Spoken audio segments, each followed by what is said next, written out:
mag-subscribe sa ating YouTube channel, mag-like and subscribe, then click the notification bell para lagi po kayong updated sa mga upcoming stories. Guys, so nagbabalik po muli ang ating programa, ang Gabay ng Ate Mo, at itutuloy po ulit natin ang kwento ni Marlon para sa ating part 2. So ayun po, umpisahan na natin ang story ni Marlon. Hello po, Ate Nits. Ako ulit ito, si Marlon.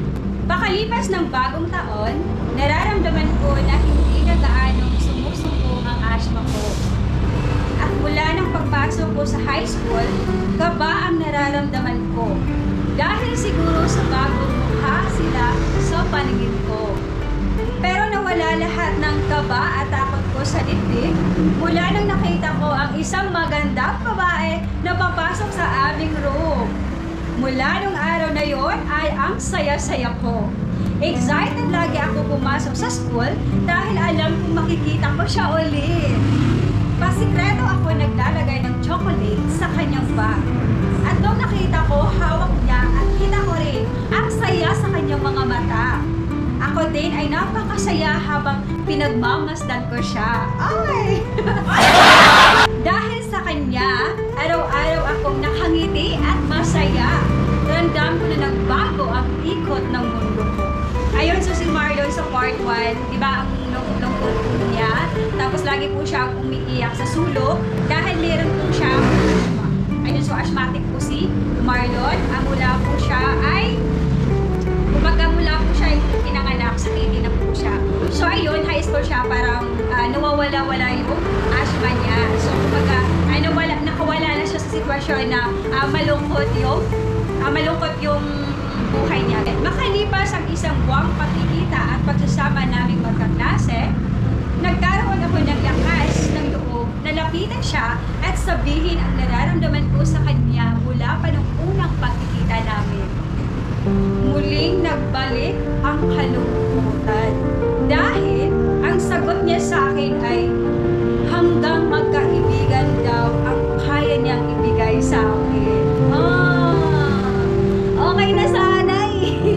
Nagkaroon na sana yung kulay ng buhay niya. Mula niya nakita niya yung isang babae na pumasok sa kanilang room at parang nagka-love at first sight ata si Marlon. And then, so nagpasikreto siya na nagbigay ng chocolate sa bag niya. And then, so kumbaga, ating-itingnan niya din kung ano yung expression ng girl. So, mukhang masaya naman and mukhang mabait yung girl sa kanya, ganon.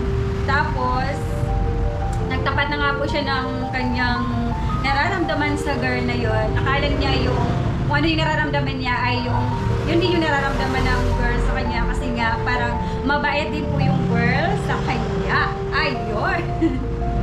So ayun, nagtapat na nga po si Marlon. So doon niya nalaman na hanggang magkaibigan ng pala ang tingin ng girl para sa kanya. So ayun, muli-ulit nating subaybayan ang kwento ni Marlon sa next episode ng kanyang story part 3. So ayun guys, ma-excite yung kwento ni Marlon. So ayun, sa chapter 1, medyo malungkot siya doon. Pero dito sa chapter 2, nagkaroon ng kulay.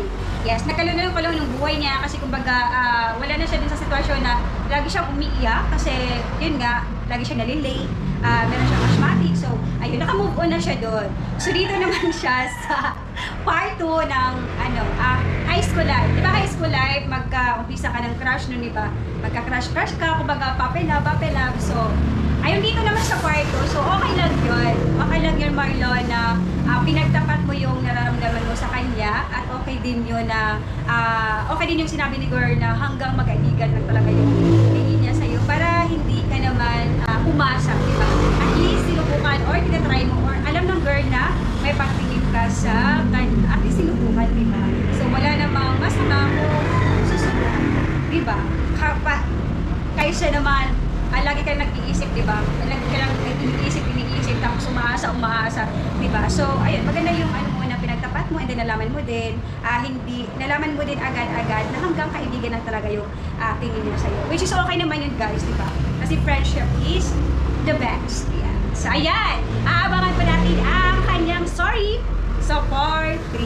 So ayun, kung hindi ka pa nakapag-subscribe dito mag-like and subscribe na. Ay, click mo na yung notification bell para lagi po kayo updated sa ating mga bagong upload na video.